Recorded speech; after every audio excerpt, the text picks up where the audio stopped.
Muy buenas tardes tengan todas las personas que nos acompañan. Mi nombre es Roberto Bautista y tengo el placer de coordinar este espacio de la Cátedra Sarastica de la Universidad de Costa Rica de la Escuela de Artes Dramáticas. La tarde de hoy tengo dos invitadas de lujo y vamos a recorrer lo que fue la experiencia de un trabajo que naciera hace ya más de una década, pero que se publicara un poco rejuvenecido y realimentado el año pasado en la revista Escena del Instituto de Investigaciones en Arte de nuestra Facultad de Artes de la Escuela y de la Universidad de Costa Rica. Entonces, me acompañan en la tarde de hoy doña Marisol Gutiérrez. Ella es profesora catedrática, vicerrectora de Acción Social de la Universidad de Costa Rica, tiene un doctorado en educación del Programa Latinoamericano de la Universidad de Costa Rica, tiene una maestría en literatura latinoamericana, es bachiller en enseñanza de la literatura y bachiller también en filología.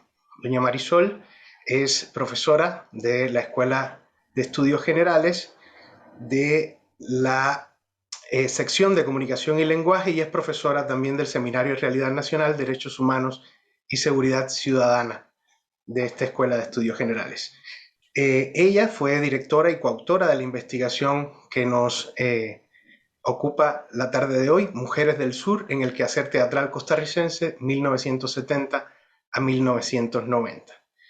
Ya hablaremos un poco de cómo surge esta investigación y lo escucharemos de boca de doña Marisol. También nos acompaña Claudia Barrio Nuevo, ella es docente, directora de teatro, guionista, dramaturga y periodista de opinión o columnista. Estudió teatrología en la Nueva Sorbona, en París 3, y dirección teatral en la Universidad Nacional de Costa Rica. Desde los 80 se vinculó con el periodismo, en los 90 y en los 2000 mantuvo este vínculo con el periódico La Libertad, colaboró y estuvo en la gerencia del periódico Esta Semana. Más de 500 columnas en el periódico La República, desde el 2004 hasta el 2016 fueron también autoría de Claudia. Ha dirigido más de 25 obras, incluyendo las obras que también escribe, y comienza en el 96 en la dramaturgia. Desde entonces ha participado en el proyecto iberoamericano Cruzada de los Niños de la Calle, que estuvo bajo la coordinación de José Sánchez Inesterra, y en dos ocasiones gana el concurso ACEST y obtiene el premio María Teresa de León para autoras dramáticas con la obra Mi mamá me ama en el 2003 y en el 2005 No matarás. También obtiene el premio de dramaturgia inédita para teatro de cámara del Teatro Nacional y el premio nacional Aquileo J. Echeverría. Muy buenas tardes a ambas, un placer tenerlas acá. Marisol. Buenas tardes. Muchísimas gracias, Roberto, por esta invitación que además de grata y de retornarnos a un pasado reciente, nos permite también encontrarnos pues en esta pantalla con un público que sigue de manera interesada lo que ocurre en el marco de la Cátedra Sarastica. Y reencontrarme pues con una persona de mis afectos, Claudia, a quien admiro también por su verbalidad perenne, que la vemos no solo en esa copiosa cantidad de columnas, sino en su obra y bueno, con quien compartimos esta experiencia en su momento y que ahora usted nos hace revivir. Sí, buenas tardes. Para mí también un gran placer. Gracias por la invitación. En efecto, trabajamos muy bien esa vez con Marisol. Fue además como incursionar en el pasado, digamos, en un pasado que en mi caso pues había vivido, digamos, con todas esas mujeres. Así que bueno, muy contenta. Espero poder compartir un poco lo que hicimos en aquel momento. Bueno, yo quisiera saber el origen de esta investigación. por qué surge? Hay un ProArtes que da pie a que nazca esta idea, pero bueno, quisiera que nos den un poco más de información porque nace en el 2009 a raíz del concurso de ProArtes, de las políticas instauradas desde aquella época que ustedes recorren en el libro también. Pero, ¿cuál fue la motivación inicial? Por qué sale a la luz este proyecto tan encantador?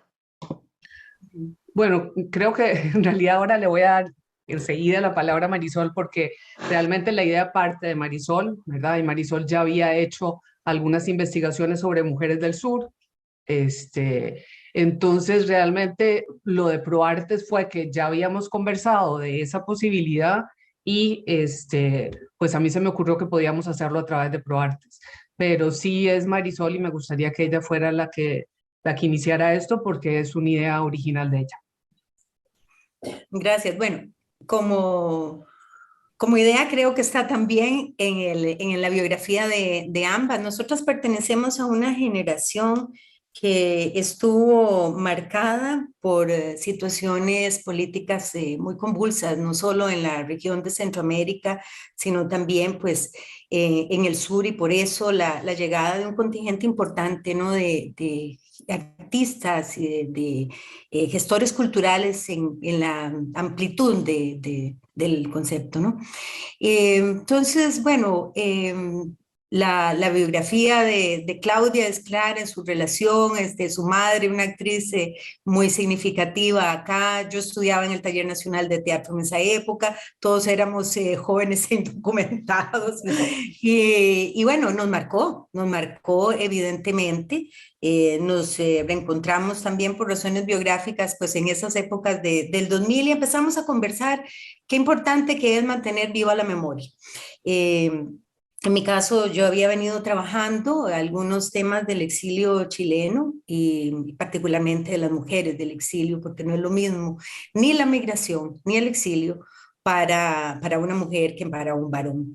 Y nos interesó, bueno, darle una concreción a la idea, y lo que plantea Claudia de la vía del ProArtes fue muy interesante y muy oportuno. Lo sometimos a consideración pues, de ese jurado en el momento, y bueno, con la gran satisfacción de que respaldara la idea, y nos abocamos a eso que fue intenso,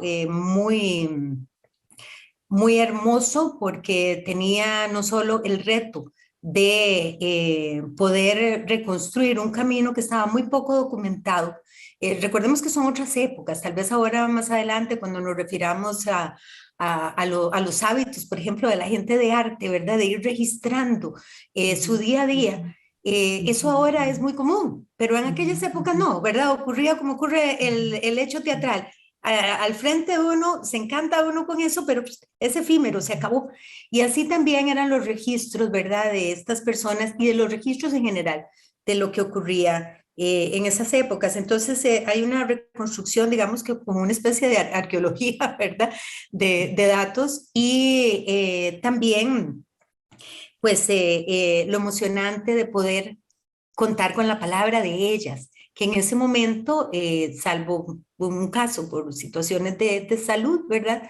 De doña Carmen Bunster, pues no podíamos hablar directamente con ella, pero tuvimos esa gran oportunidad, porque ahora cuando regresamos al texto, ya varias de ellas no estaban. Entonces, bueno, básicamente por eso surgió, ¿verdad? Por esa impronta de esa vivencia, de la convicción que creo que tenemos ambas con respecto a la importancia de mantener viva la memoria, y sobre todo en asuntos vinculados a la cultura.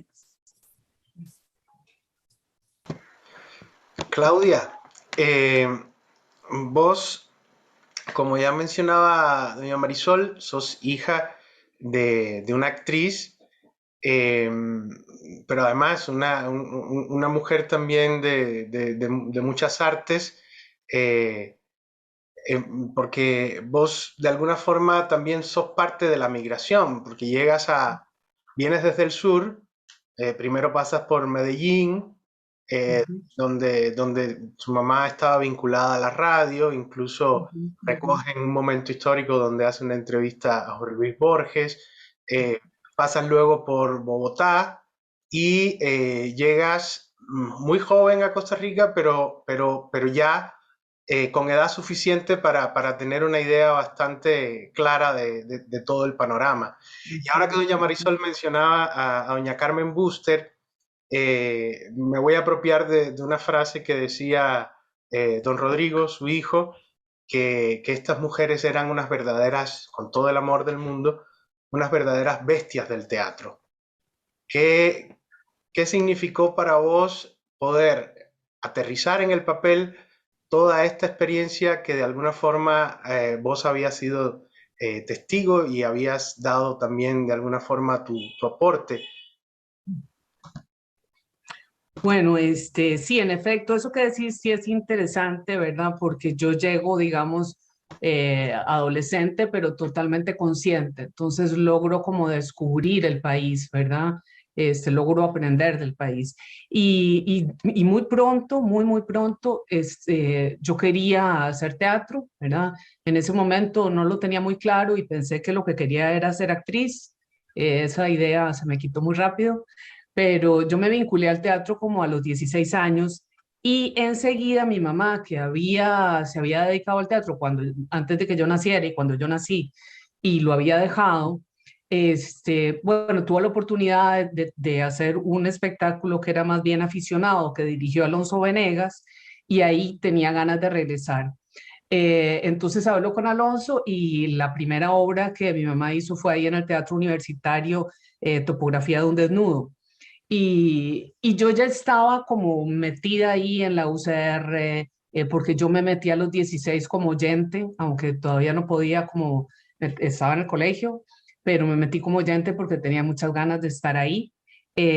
Así que, bueno, para mí fue muy interesante porque yo era una niña realmente, o sea, yo tenía 16 años y a esa edad conocí a, a todos esos señores, ¿verdad?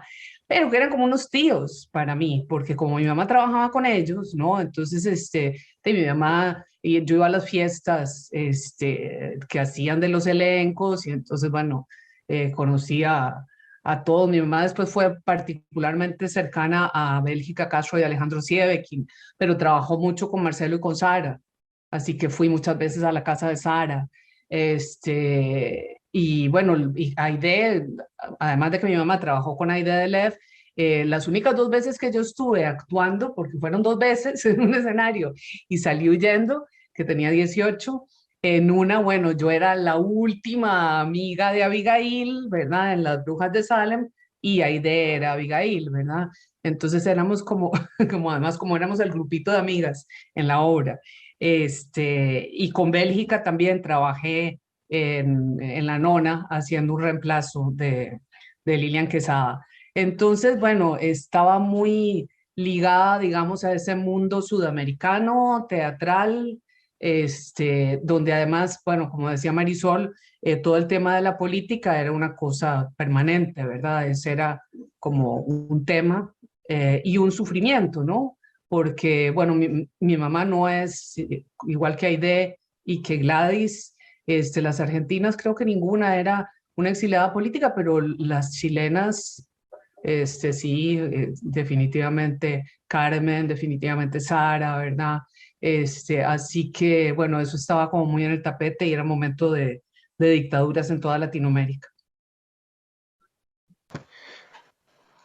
Marisol, para usted, porque encontramos que el trabajo primero aparece en una publicación de la revista Escena, eh, donde digamos que si bien es un artículo académico, tiene una gran información sobre el contexto, sobre la estructura institucional, todas las personas involucradas en los ministerios, todo esto, pero luego en el 2021 el texto que proponen tiene, digamos, otro corte, tiene, digamos, otro estilo, abandona quizás aquella información un poco arqueológica que usted mencionaba de todo lo que sucedía y se enfoca más en las entrevistas, en la parte humana, y hacen una revisión exhaustiva, sucinta, pero muy exhaustiva, de todo lo que estaba sucediendo en estas 3 décadas con diferentes estudios, con diferentes datos que van alimentando, que se pueden encontrar en la bibliografía del libro. ¿Por qué este giro? ¿Por qué este cambio? ¿Por qué deciden llevar a la investigación hacia otro formato que resulta en el libro que estábamos conversando, o sea, la publicación de escena del 2021? Sí, el primer artículo o el artículo en realidad pues responde a la necesidad de socializar lo que habíamos encontrado, lo que habíamos hecho, que es parte de la responsabilidad, ¿verdad? De las personas que investigan. Es decir, uno no puede hacer la investigación después engavetarla, hay que buscar cómo decirla, ¿verdad? Hacer decir. El ProArte se respalda la investigación, pero no la publicación. Entonces, bueno, buscamos cómo poder propiciar esto. Las revistas tienen unos requerimientos de extensión, entonces había que ajustarse también a esos requerimientos, aunque hemos de decir que fueron muy generosos también en ese momento. La revista Escena la dirigía en esa ocasión don Gastón Gaínza, quien luego hace unas palabras de prólogo a la edición que publica el IARTE. Entonces, estábamos más pues en la línea de por lo menos dar a conocer lo que también para nosotras era un propósito claro y lo sigue siendo. En el documento lo decimos, y ojalá pues otras personas se interesen por darle continuidad a lo que ahí se plantea.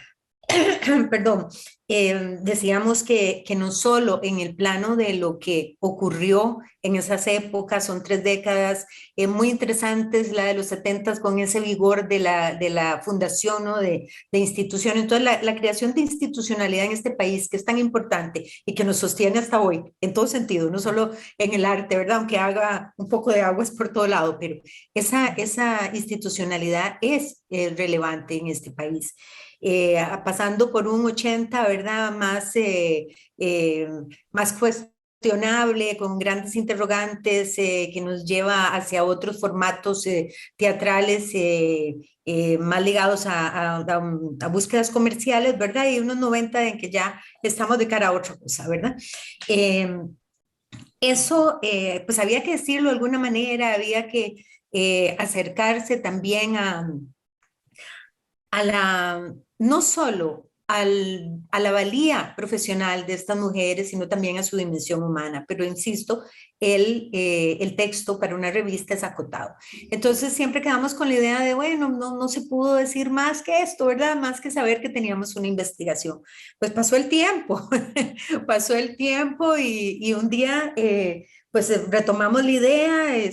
Decía, bueno, esto no lo puede tener uno engavetado. Seguimos cada una rumbos también de búsquedas pues que nos llevaron por otras cosas, y entonces un día le digo, Claudia, ¿qué tal qué te parece si retomamos esto? Si 10 años después, pues sí, 10 años después, tenemos también, ¿verdad? Un poquito de ya...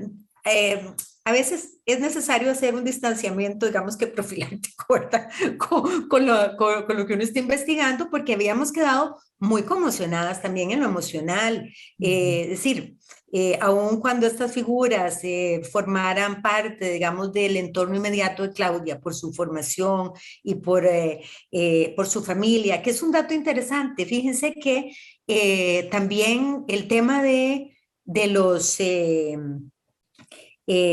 familiar, estamos hablando de la familia de los Astica, de Gaete Astica, ¿no? De la familia de los Bunster, de la familia, bueno, de los Barrio Nuevo, de la familia y eso también tiene una marca gremial, que es importante, ¿verdad? No solo porque fueran familias, sino porque también había una conciencia de gremio muy relevante, que ahora vean ustedes que en lo que estamos viviendo hay unas afectaciones muy fuertes en eso que llamamos familia y en esto que llamamos gremio, ¿verdad?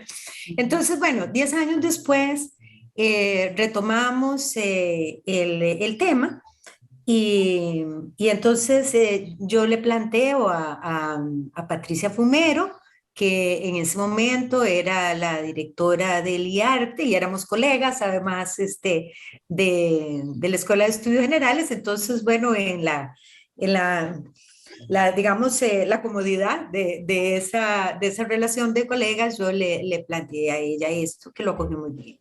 Ahora, pues agradecemos mucho. Ahora ya doña Patricia ya está en el Consejo Universitario, ya no está en el IARTE, pero sabemos que sigue muy pendiente e interesada en estos temas. Y entonces ella dio cabida pues a una publicación que incluso en la estructura misma de la revista, como ya estaban ellos en ese giro hacia lo digital, pues permitía también acoger estos formatos de gran amplitud y darnos la oportunidad de poder abordar tanto lo histórico como lo institucional, como esto que señalo de esa dimensión profesional y de la condición humana de estas mujeres. Doña Marisol, usted mencionaba algo interesante que incluso aparece dentro de las observaciones finales que hacen en el libro, y es sobre el aspecto familiar. Cómo a nivel gremial se podía sentir ese espíritu de familia y cómo coincidentemente estas grandes mujeres, que todavía no las hemos mencionado a todas, voy a aprovechar este momento. El estudio recoge a doña Carmen Buster, a Sara Astica, Bélgica Castro, Ana María Barrio Nuevo, Aide Deleuze y Gladys Catania. Bueno, para las personas cercanas del teatro, con estos nombres no solamente tenemos una idea clara de las figuras a las que nos referimos, sino también esa familia, porque en efecto eran grupos familiares y funcionaba diferente el gremio, pero algo que llama la atención son precisamente las anécdotas de estas grandes actrices, de cómo llegan a Costa Rica. Y tiene que ver con la cercanía que se tenía desde los ministerios, desde las entidades, incluso desde las embajadas, las cercanías que se tenía al acontecimiento escénico, al hecho cultural. Eh, ellas narran, en el caso de Rodrigo cuenta por doña Carmen, cómo se facilitó todo lo que fue la migración, gracias, por ejemplo, a personas como Daniel Gallegos y a Guido Sáenz, ambos también fallecidos y muy importantes para el teatro. Dentro del estudio, ¿cómo percibió usted que eran precisamente estas relaciones? ¿Cómo podría recibir, por ejemplo, Bélgica Castro una llamada en Brasil de Guido Sáenz para invitarles a compartir en la escena acá en Costa Rica? Sí, a mí me gustaría que ahora se refiriera a esto con mayor amplitud, Claudia, porque ella vivió también muy de cerca estas circunstancias. Pero quisiera rescatar dos cosas antes de referirme directamente a esta pregunta. Cuando hablábamos de esto de las familias y cómo los nombres de estas mujeres o de estos grupos familiares eh, resuenan en este momento, yo estaría de acuerdo, Roberto, sí, creo que efectivamente eso es así, pero tal vez no para todas las generaciones. Y por eso también es importante este trabajo y muy agradecida de esta invitación porque nos permite trabajar en la memoria. Y muchas personas desconocen en lo que están haciendo el legado de estas mujeres, ¿verdad? No solo esas mujeres, sino todo ese conglomerado de esa época. Entre esos, estos señores que usted acaba de citar y que si bien era otra Costa Rica, una Costa Rica muy pueblerina, seguimos teniendo todavía, ¿verdad? Todos esos pues, matices, pero digo, era un país que se estaba construyendo en su institucionalidad, que estaba abriéndose al fortalecimiento de experiencias que podrían haber tenido pues años, ¿no? de existencia, pero que en ese momento todo se conjuntaba, ¿verdad? Incluso lo adverso, ¿verdad? Esa crisis política de la región y de América Latina en general. Eh, Esos eran elementos que se conjuntaban, ¿no? Con estas personas también visionarias que pensaban, por ejemplo, en planes, en programas, en políticas institucionales. Y eso ahora lo tenemos en una gran interrogante. Tenemos en este momento una política de derechos culturales, ¿verdad? Que el horizonte creo que termina en el 23. Entonces, bueno, qué complejo, ¿verdad? Porque hasta dónde podemos alcanzar todas las metas que nos hemos planteado. Pero en ese momento la visión de estas personas aunadas a un compromiso social, político que tenían estos líderes políticos y culturales, eh, un sentido latinoamericanista, también muy a flor de piel, y también pues a una suerte de mecenazgo, ¿verdad? Que tenemos que reconocer que había, pues permiten también en esa idiosincrasia costarricense, que es mucho más llana, más laxa, de pronto agarrar el teléfono y decirle, mira, te vi en el espectáculo tal, en México, como ocurrió con los Catania, ¿verdad? Vénganse para acá. Me interesa mucho esto y más cuando había situaciones políticas que amenazaban la integridad de las personas, ¿verdad? Entonces, creo que todo esto también habla de valores y de eh, sentido de los derechos que hemos ido perdiendo y estamos ante un panorama de regresión de derechos muy fuerte, ¿verdad? Que es lo que hace que tengamos pues estas discusiones de si la cultura es un derecho o tener el derecho a la cultura, ¿verdad? Por ejemplo, por citarlo en el ámbito en que estamos trabajando. Pero creo que todo eso es lo que estaba en juego en ese momento. Claudia. Sí, sí, yo quisiera, estoy totalmente de acuerdo con Marisol. De hecho, hace algunos días en una reunión escuché a Elvia Amador eh, formular una serie de ideas que me parecieron muy acertadas sobre eso, sobre cuándo el Estado costarricense se planteó la creación de un Ministerio de Cultura.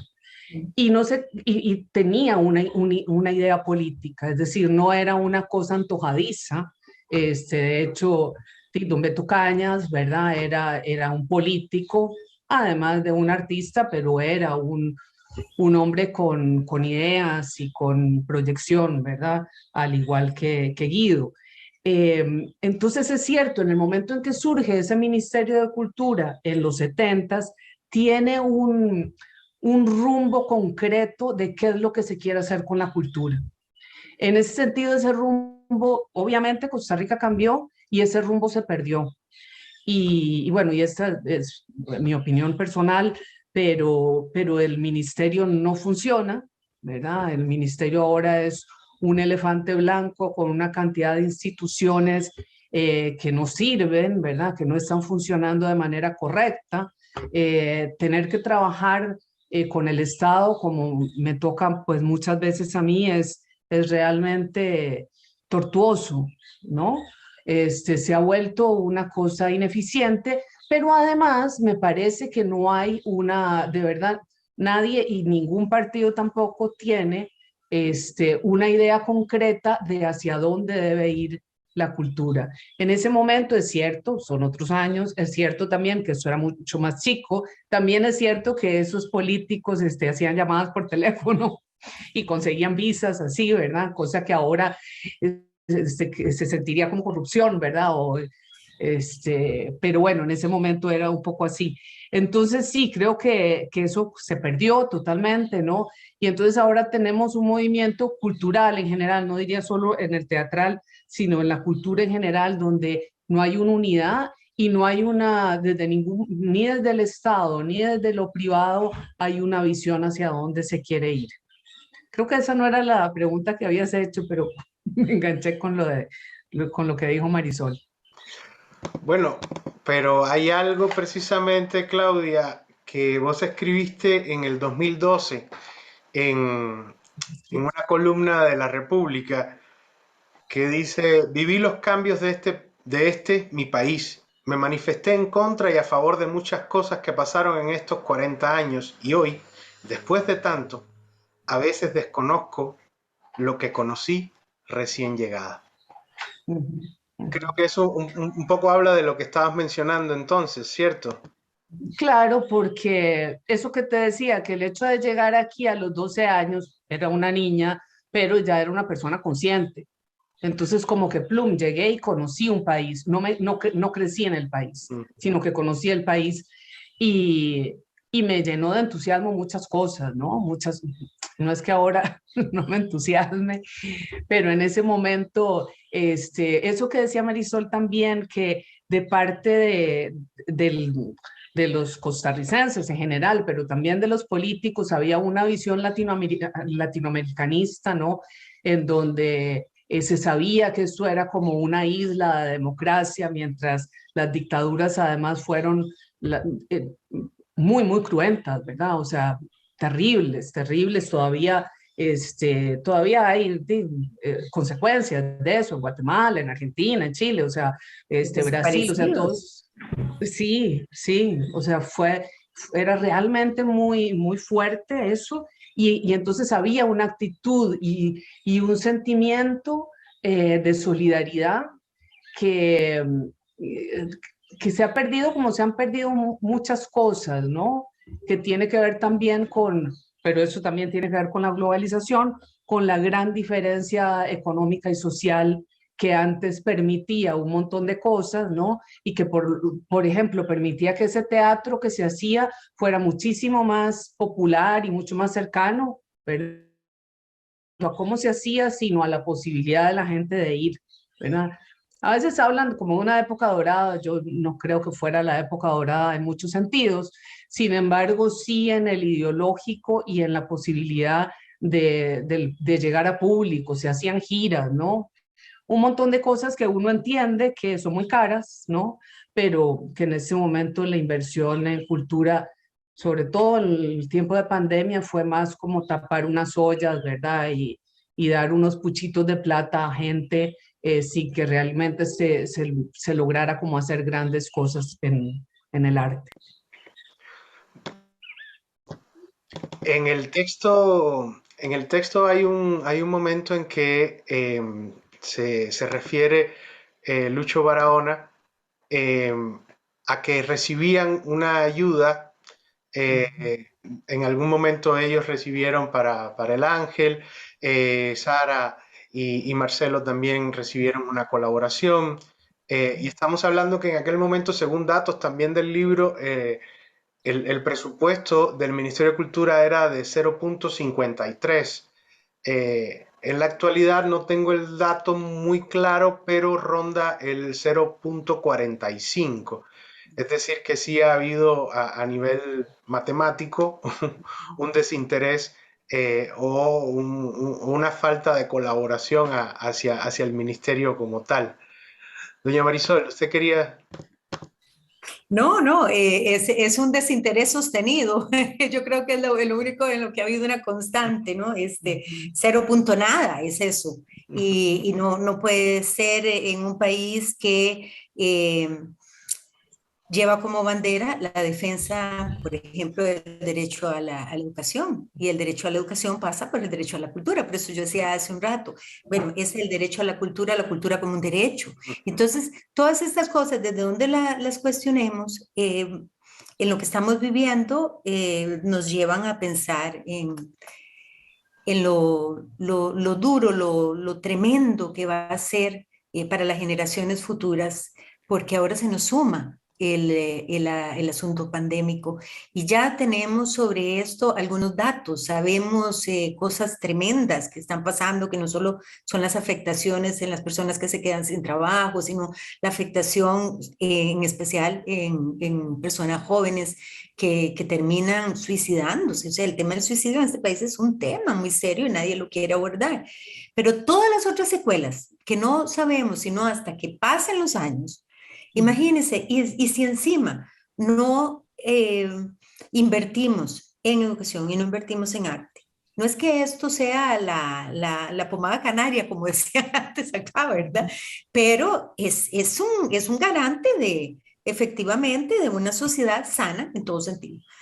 Entonces, claro, esta precariedad en los financiamientos y en los respaldos hace muy difícil las cosas. Nosotros la miramos en esas 3 décadas que señalamos, pero también la miramos, por ejemplo, en términos de lo que significa, por ejemplo, recordando a estas mujeres, el patrimonio cultural intangible que se enriquece con las migraciones. Y aquí voy a entrar en esa otra arista del tema y que también tiene que ver con estos temas de cuánto invertimos, ¿verdad? En cuestiones de cultura y educación, porque cuando uno habla de migraciones, la gente, ¿verdad? Se crispa.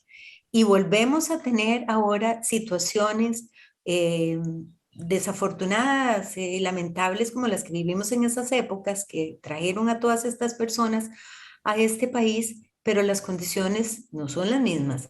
Y no sé si esa solidaridad y ese sentido latinoamericanista que primó en ese momento nos dejaría pensar en una Costa Rica hospitalaria, ¿verdad? No quiere decir que la gente aquí no lo sea, pero cuando uno habla de migración en este momento, insisto, se crispan los nervios, ¿verdad? Entonces yo creo que también esto es otra cosa importante de mirar que todos y todas somos migrantes. En esta pantalla, bueno, que todos somos migrantes, ¿verdad? Pues, los acentos ustedes los delatan, yo tengo también un origen, ¿verdad?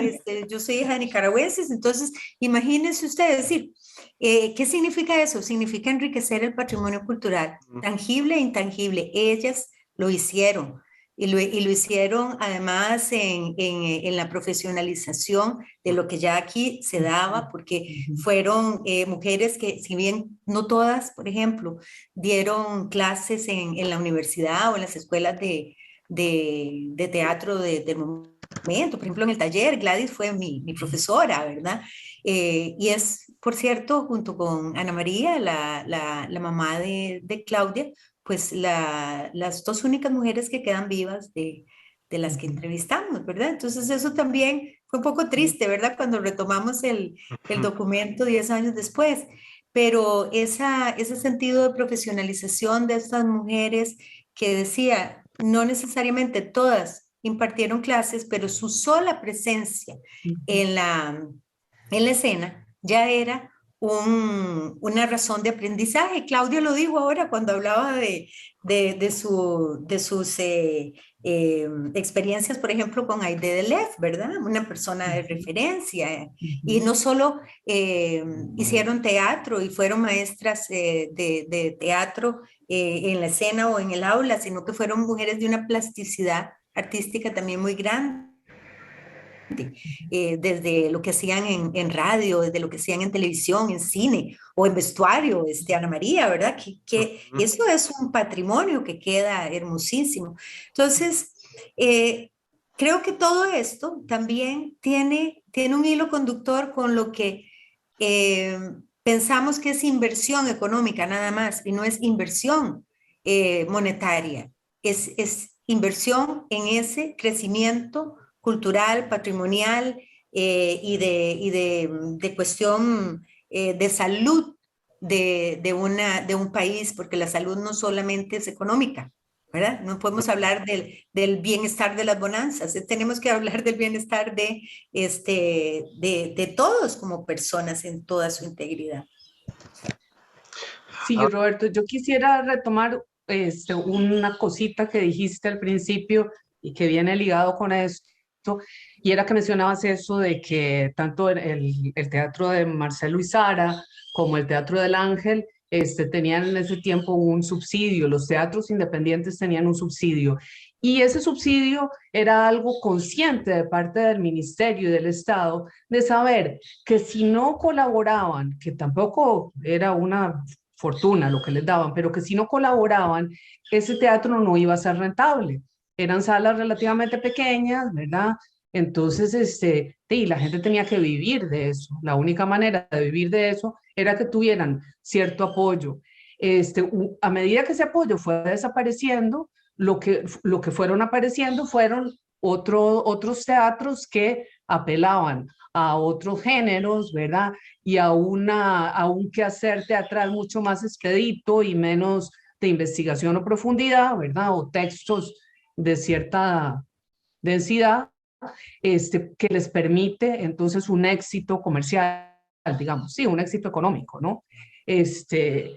Entonces, bueno, es una pena porque es, ¿verdad? Terminando eso, digo, no, todos, hay espacio para todos y no es en afán de criticar, ¿verdad? Esto, pero sí es cierto que otros artistas que quieren en teatro hacer textos de más reflexivos, ¿verdad? Y no lo logran hacer y no se puede mantener un teatro. O sea, yo lo intenté, yo tuve una salita 2 años que era de alguna manera subvencionada porque yo no pagaba alquiler, entonces tenía esa subvención y apenas alcanzaba para poder pagar unos salarios, digamos, decentes a las actrices y una pequeña inversión en producción. No es posible mantener una sala de otra manera. Sí, es definitivamente en este momento insostenible para cualquier creadora o creador mantener un grupo independiente, gestionar la producción y mucho menos abordar un repertorio de clásicos o de obras de ese tipo. Sin embargo, dentro de las políticas que ustedes estudian y evidencian en el trabajo, se ve dos cosas. Primero, se ve algo un poco lamentable y es que en la década del 70 eh, empiezan a aparecer varios grupos, muchos de los que hemos mencionado acá ya, que fundan estas mujeres y sus respectivas familias de creadoras y creadores. En los años 80 hay un boom, aparecen muchos grupos autóctonos, se esparce y estamos hablando de un aumento de unos 8 o hasta 10 Sí, grupos más en la década del 80 y luego también el trabajo recoge cómo hay una depauperación en cuanto a la cantidad de grupos. En la década del 90 volvemos a tener quizás la misma cantidad de grupos que había existido en los años 70. Eh, entonces eso ilustra también esto que estamos conversando, cómo fue ese desamparo sostenido al que mencionaba doña Marisol.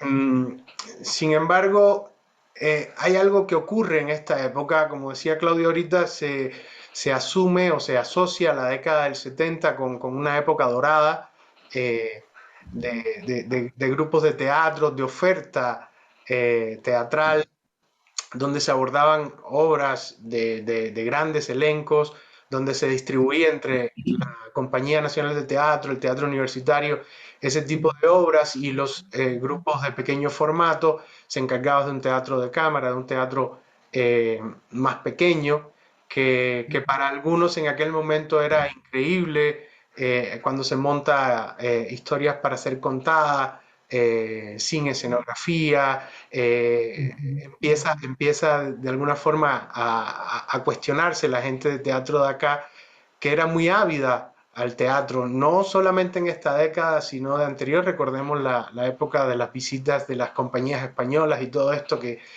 sucedían a teatro lleno.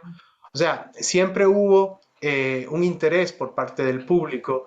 eh, Hubo en un principio, en la década del 70, que es la época de las épocas que estamos hablando, un interés muy marcado y solidario de las instituciones que luego se fue perdiendo. Pero es paradójico que sea la migración, estas mujeres del sur y sus familiares, los que de alguna forma incentivan y motivan la búsqueda de una identidad nacional a partir de la escena. Porque siento yo que la solidez con la que se proyectaba el trabajo que hacían estos grupos motivó a que se crearan otros grupos, no sé, como Tierra Negra y así sucesivamente que iban hacia un rescate. La migración duele y bueno, como decía doña Marisol, es difícil para las mujeres, lo puede decir Ana María, la mamá de Claudia, que además ya empezaba a migrar con sus hijos, o sea, todo todo lo que nos imaginamos y un poco más. Hay una anécdota que cuenta, que recogen en las entrevistas de Sara, que dice que pasó en los principios varios años realmente muy triste y muy dolida por la migración. Otra de las autoras, no quiero dar tantos datos para mantener la expectativa y que la gente lea el texto, ¿no? Una de estas grandes mujeres dice que la migración es peor que la muerte. Entonces, en ese lugar estaban todas, aún así se llenaban de energía y de valor y ayudaron a transformar la escena costarricense y a formar en la profesionalización a generaciones y generaciones. La anécdota que estaba contando de Sara, que se sentía muy triste, que añoraba los paisajes de su Chile, y todo esto siguió hasta que Marcelo de alguna forma la convenció de poner todos los recuerdos en un baúl, y de alguna forma ella nos deja ver que en ese momento fue cuando verdaderamente llegó, aterrizó, se deshizo de todo, y se volvió ese personaje maternal y maravilloso que fue para todas las personas que le rodearon con sus políticas de puertas abiertas en las casas y todo esto. Entonces quería preguntarle a Marisol, eh, ¿cuál fue la experiencia humana de conectar con estas maravillosas y grandes mujeres que no solo habían vivido una vida intensa por ellas mismas, sino que habían vivido la vida de sus personajes que prácticamente inmortalizaban en la escena, y se les reconocía su labor con premios nacionales a todas ellas? ¿Cómo fue esa experiencia humana? Desde la mujer, desde la migrante, desde la artista, desde la docente y la jefa de familia de cada una de ellas. Intensa, y yo creo que eso, eso mismo que está calificándolas a ellas, nos calificaba a nosotras también como interlocutoras, porque nosotras también participábamos de esas circunstancias. Sí, cuando uno hace una investigación, lo atraviesa su biografía, ¿verdad? Por algo uno se interesa en determinados temas. Y decíamos hace unos minutos atrás que aquí todos somos migrantes. Y eso es un asunto que asumirlo como colectivo humano a veces cuesta mucho. Por eso es que aparecen todas estas crispaciones y estas demostraciones xenófobas, etcétera, porque cuesta asumir la migración, eh, porque tiene estigmas. Tiene estigmas, definitivamente. Entonces la gente no quiere cargar con eso, tiene dolores, tiene penas, tiene desarraigos, tiene nostalgias, melancolías muy fuertes. Eh, lo que señalaba esta anécdota de Sara es ese estar con las maletas listas siempre, porque se está permanentemente volviendo al lugar, hasta que hay un día en que uno descubre, como ella misma decía, que forma parte de su dieta cotidiana el plátano maduro, y que sus hijos lo descubrieron y les encanta, y entonces ya se acabaron los porotitos verdes y empezaron los plátanos maduros a aparecer. El llegar y el saber llegar de manera sana cuesta, ¿verdad? Cuesta mucho, eso es un largo aprendizaje. En el caso de las mujeres, está pues muy legado no solo a llegar ellas, sino a llegar con toda su prole, a llegar con el marido, que más en esas épocas los hombres tenían una participación más hacia afuera, ¿verdad? Hombres públicos, hombres con prestigio, y las mujeres no, a pesar de que ellas eran mujeres de teatro que estaban en la escena, ¿verdad? Pero tenían que seguir lidiando con todo lo demás. Entonces era también los agobios, las frustraciones de esos varones que de pronto ya no eran protagónicos o reconocidos como lo eran allá, y tenían que, pues, ¿verdad? Aun cuando esta fuera una sociedad hospitalaria, eh, aceptar que de pronto no eran el protagonista de la obra. No así las mujeres. una de las mujeres que se recuerda en ese sentido con una gran capacidad de humildad y de resiliencia, como se dice ahora, es doña Carmen Bunster, ¿verdad? Que era una primera actriz en Chile. O sea, una mujer que venía con un renombre impresionante. Y sin embargo, supo, ¿verdad? Llevar esas vicisitudes de la vida y hacerlo también con señorío. Entonces, acercarnos a estas mujeres en esto que nosotros queríamos, que era ver cuáles eran sus aportes en el campo de la actuación concretamente, ya nos referimos a su plasticidad y a su sentido profesional del teatro. Ellas demostraron eso haciendo lo que sabían hacer y lo hacían muy bien. Nos interesaba mucho también ver el tema de cómo ellas llevaron adelante todo esto de la enseñanza del teatro, lo decía en el aula universitaria o el taller nacional de teatro o en las tablas mismas, ¿verdad?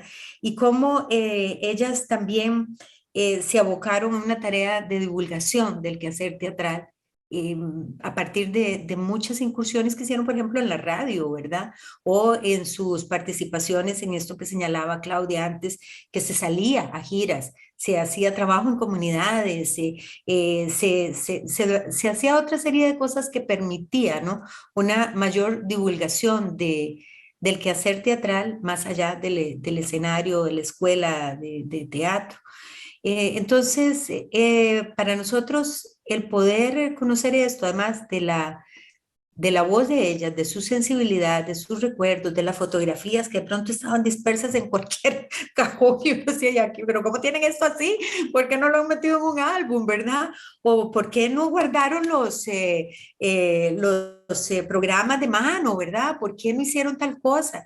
No, todas esas cosas, claro que nos conmovieron y yo creo que eso hizo lo que señalaba yo al inicio, pues tener la necesidad de divulgar, decir, bueno, mire, hicimos esta investigación y después reencontrarnos. Yo hablaba de ese distanciamiento profiláctico porque golpea, ¿verdad? Golpea mucho y vean que sigue golpeando. Decíamos, más de 30.000 desaparecidos, no sé cuántos hay en Argentina, o sea, y a la impunidad, y Chile ya no digamos, o sea, ahora se cumplen 49 años del golpe, y vean, las elecciones de este momento también han puesto de nuevo en el tapete la crudeza, ¿no? De una sociedad dividida y que sigue pidiendo justicia. Entonces, bueno, no fue fácil retomarlo, pero lo hicimos y yo creo que estamos satisfechas con esto y con todo lo que se pueda hacer ahora. Máxime que, como decíamos también, ya prácticamente la mayoría de ellas no están. Justo cuando iba a salir esta publicación, el año pasado fue, ¿verdad, Claudia? Que la muerte, no, el año pasado un año, ¿no? De la muerte de Bélgica, que fue estremecedor, ¿verdad?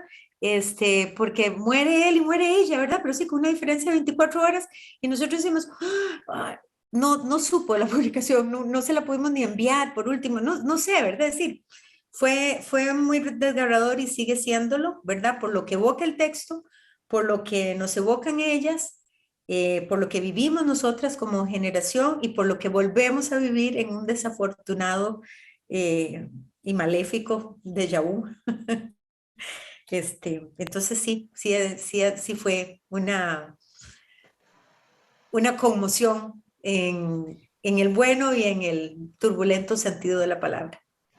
Y lo que sí, ahora que Marisol mencionaba lo de las fotos y todo esto, o sea, de verdad, ellas ninguna tenía un currículum armado o, ¿verdad? Entonces había como que armarlo a partir de cosas, y eso, tenían las fotos o los recortes de periódico en una caja de cartón y había entonces como que ver qué habían hecho cuándo o que alguien ayudara. Yo en ese momento armé el currículum de mi mamá porque, bueno, podía como seguir más o menos la línea, pero en otros casos costó mucho, ¿verdad? Costó mucho ver eso y bueno, además con algunas, no pudimos hablar con Carmen, obviamente, ni con Sara, ¿verdad? Hablamos con Gladys, hablamos con Aide, poco después murió Aide, no mucho después.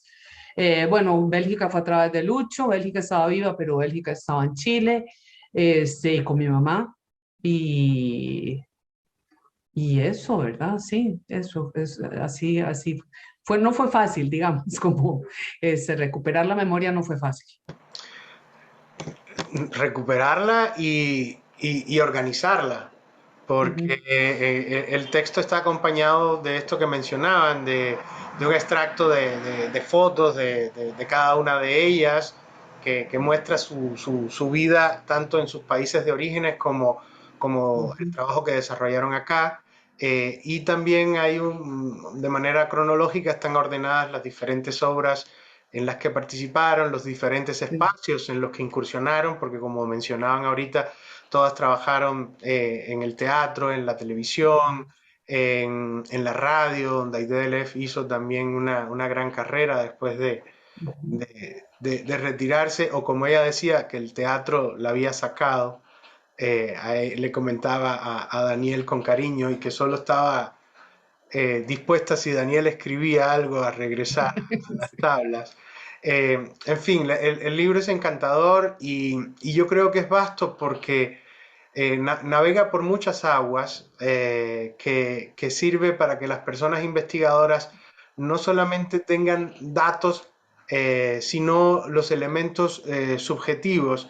De hecho, en el prólogo que hace Fumero al texto habla de eso, de que esa perspectiva de las entrevistas abre un campo de estudio que no ha sido usado, y que le aporta en el trabajo un nivel de sensibilidad muy grande. Yo realmente me encantaría que todas las personas que nos visitan en el espacio de la cátedra puedan leer el texto. Nosotros lo vamos a incluir dentro de la publicación, el enlace que tiene la revista en escena, para que también quede ya a la mano, y una vez después de haber terminado de ver este espacio con ustedes, puedan adentrarse en el libro. Claudia, para cerrar, quisiera que nos hablaras. Todas ellas incursionaron de alguna forma en la docencia. Quien no lo hizo en la Escuela de Estudios Generales, lo hizo en la Escuela de Artes Dramáticas o en el Taller Nacional de Teatro, o incluso también en la Escuela de Arte Escénico de la Universidad Nacional.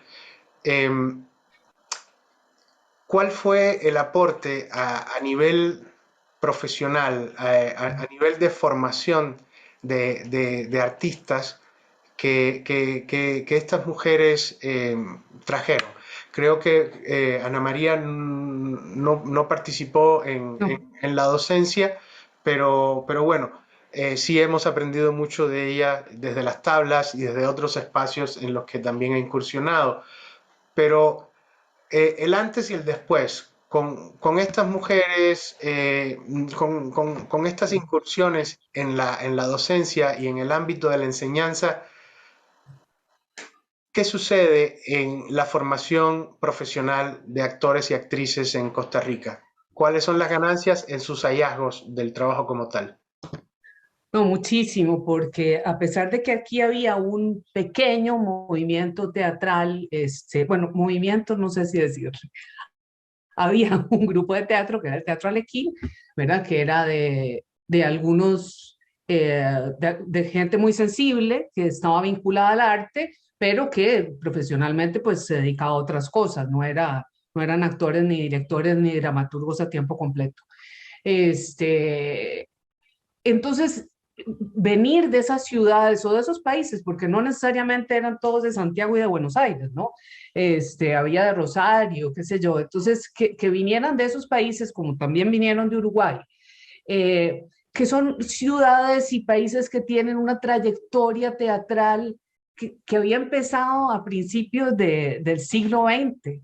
Entonces, es gente que había hecho teatro de manera profesional, ¿no? O sea, vivían del teatro. Y vivir del teatro implica que no es un hobby, que es un oficio y que tiene un montón de reglas que a veces fuera del ámbito teatral son desconocidas, pero ellas venían con esa disciplina, ¿no? Con la disciplina de yo llego 1 hora o 1 hora y media antes de la función porque necesito, ¿verdad? Concentrarme, no sé qué. Yo no falto a ningún ensayo, las funciones no se suspenden bajo ninguna circunstancia, ¿no? Y hay historias de muertes, de muertes de los padres, de algunas de ellas, ¿verdad? En el caso de mi mamá, en el caso de mis abuelos murieron y ella estaba dando función las 2 veces, ¿verdad? Entonces, como que trajeron un profesionalismo que no existía, porque existía una gente como sensible y haciendo teatro, pero no haciéndolo de manera profesional, era como algo ocasional, ¿no? Y de repente era, no, ahora hay funciones de tal día, ¿verdad? Eso se juntó obviamente con el interés estatal y del Ministerio de Cultura de crear una compañía nacional de teatro que estuvo en esos 70, nutridas eran los actores de planta, Marcelo era uno, ¿verdad? Estaba Rodrigo, o sea, muchos de ellos, junto con unos que eran los jóvenes de entonces, como Gerardo Arce, ¿verdad? O Bernal, que se unieron, Aurelia, Trejos, que se unieron como a estos grupos, y entonces la influencia de estas mujeres enseñando, Bélgica, por ejemplo, que además tenía es que mi mamá nunca tuvo vocación de maestra, además de ser muy tímida, pero Bélgica que tenía esta personalidad y que le encantaba enseñar, los jóvenes actores que trabajaron en el Teatro del Ángel, de mi generación, digo, eran jóvenes entonces, aprendieron un montón en la práctica, porque finalmente esto es un oficio, ¿no? Y entonces lo académico te da una formación, digamos, de historia, de teoría, pero el hacer es el hacer. Y creo que todas ellas, ¿verdad? Porque así era, trabajaban de Carmen, por ejemplo, es cierto lo que decía Marisol, o sea, Carmen era una actriz de primera línea y vino aquí a hacer lo que tuviera que hacer. Y lo que tuviera que hacer a veces no era exactamente lo que yo hubiera querido, ¿verdad? Y el solo hecho de poder compartir un escenario con esas mujeres, verlas, era como, así es como se hace, ¿no? No solo a nivel de técnica, sino sobre todo creo que es ese asunto de ser profesionales y serios. Eso lo trajeron los actores y las actrices del sur, trajeron eso. Usted ha dedicado muchos años a la investigación, es una investigadora consagrada. ¿Qué, qué nos recomienda a las personas de teatro que nos acercamos a la investigación a partir de este trabajo que, como decía ahorita, navega por muchas aguas y nos abre un montón de puertas, incluso nos habla de momentos donde existió hasta un pequeño sindicato que cuenta Ana María en su momento, cuando existía un elenco fijo de la compañía. O sea, el trabajo abre muchas puertas, navega por muchas aguas y realmente es muy vasto. ¿Qué nos recomienda usted? ¿Qué nichos ha encontrado luego de este recorrido en la investigación escénica donde todavía necesitamos ahondar más para construir esa memoria que, aunque sea reciente, tenemos que tenerla viva y gruesa con todas las experiencias que hemos tenido? ¿Qué nos recomienda? Bueno, yo ante todo soy docente y es desde la docencia que se agudiza, ¿no? Esa mirada es una mirada perspicaz y suspicaz, como le digo yo a mis estudiantes, que debe tener uno ante la realidad, y creo que eso está en la base de la investigación. Es decir, todos estamos en capacidad de convertirnos en investigadores y tenemos disciplinas, somos rigurosos y los datos están ahí, ¿verdad? Toda la realidad está ahí. Lo que hay que hacer es registrarla. Hay que registrarla. Es una de las experiencias nuestras, lo decíamos también minutos atrás, es, bueno, hubo que reconstruir, reandar, ¿verdad? Ese camino porque ellas no tenían ese registro. Y eso pasa también en la vida universitaria, sigue pasando en el campo teatral, en el arte en general. Uno no registra lo que está haciendo y después sistematiza y reflexiona sobre eso. Es decir, vuelve a andar ese camino para después hacerlo hablar.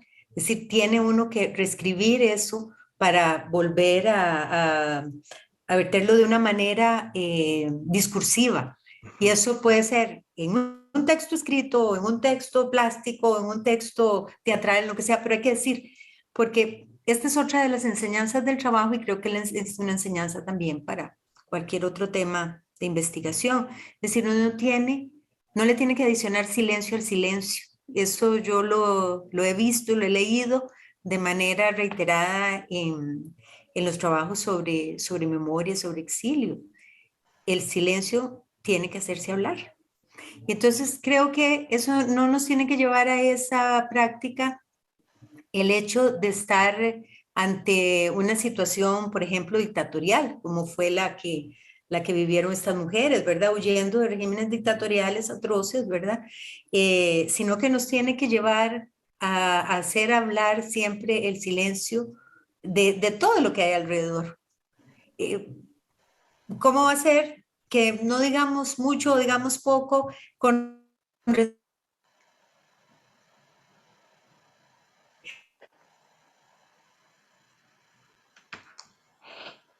de presión con otras cosas? Entonces hay que hablar.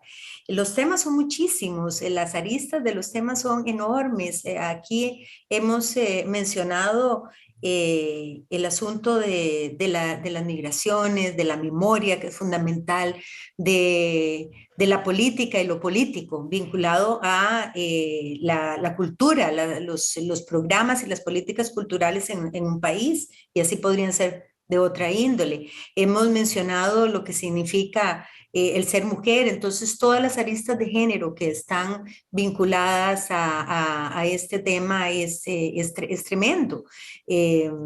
No solo a las mujeres de teatro, sino a las mujeres del exilio, a las mujeres de migrantes. Y depende también de dónde es esa migración. Es decir, no es lo mismo tampoco ser la migrante del sur, porque también eso tenemos que ser claros, ¿verdad? De pronto son migrantes que venían del resto de Centroamérica, ¿verdad? Entonces ser migrante salvadoreño, ser migrante nicaragüense, y encima si se es mujer migrante y si se pertenece a determinada etnia. Sí, hay tantas cosas, ¿verdad? Que se cruzan. No sé, lo que decíamos del sentido del gremio, de la familia, la colectividad en esta situación de pandemia se ha desarraigado totalmente, ¿verdad? Entonces, los tejidos sociales, el tejido social, ¿cómo nosotros podemos reconstruirlo? Ahora que nos encontramos en estos formatos virtuales, qué complicado, ¿verdad? Hay esfuerzos muy grandes para continuar acercándose a las personas y a las comunidades, pero tienen también otras limitaciones. Decíamos sobre los costos que tiene un espectáculo, ¿verdad? De poder montarlo, llevarlo a una comunidad. Bueno, pero también la conexión. Es decir, todos tienen conectividad, todos tienen un aparato para poder ver de pronto aquí, no sé, un festival. O un concierto no sé, por internet. Todos tenemos conocimiento y habilidades para eso, porque no se trata nada más de tener el aparato y la conexión. Sabemos conectarnos, hacer cosas. Es decir, no sé, ¿verdad? Todo eso supone inversión de recursos y de energías que también se tienen que hacer decir en estas investigaciones, ¿verdad? Entonces yo, no sé, concluiría pues invitando a todas las personas que nos acompañan a que se apropien de las interrogantes que nosotras dejamos ahí, de los caminos que se delinearon, que no esperen a que mueran las personas para entonces empezar a decir, y a veces ni muertas, acaba de fallecer recientemente Guido Sáenz. Yo esperaba más reacciones ¿verdad?, de personas hablando sobre su aporte. Es un legado muy, muy significativo y no sé si es la pandemia la que nos tiene en este silencio. Pero hay que hacer hablar el silencio, no adicionarle silencio, y eso es vital no solo para la investigación, sino para nosotros, para mantenernos como colectivo humano. Así que yo agradezco mucho, Roberto, el espacio para la palabra, casualmente, que ha favorecido este encuentro. No, quien les agradece muy desde lo más profundo soy yo. Sé que están haciendo muchas cosas, que les he robado un tiempo valioso, pero es muy valiosa también la conversación con ustedes y compartir los hallazgos y el material mismo que hemos estado refiriéndonos a él. Como dije anteriormente, en la publicación vamos a compartir el texto Mujeres del Sur, del quehacer teatral costarricense de 1970 a 1990, autoras Marisol Gutiérrez y Claudia Barrio Nuevo. Desde la Cátedra Sarastica les reitero el agradecimiento y les deseo la mejor de las suertes y ojalá pronto nos volvamos a ver en este y otros espacios. Sin más, Muchas gracias. Gracias por compartir. Un gusto verlos a los dos. gracias. Gracias.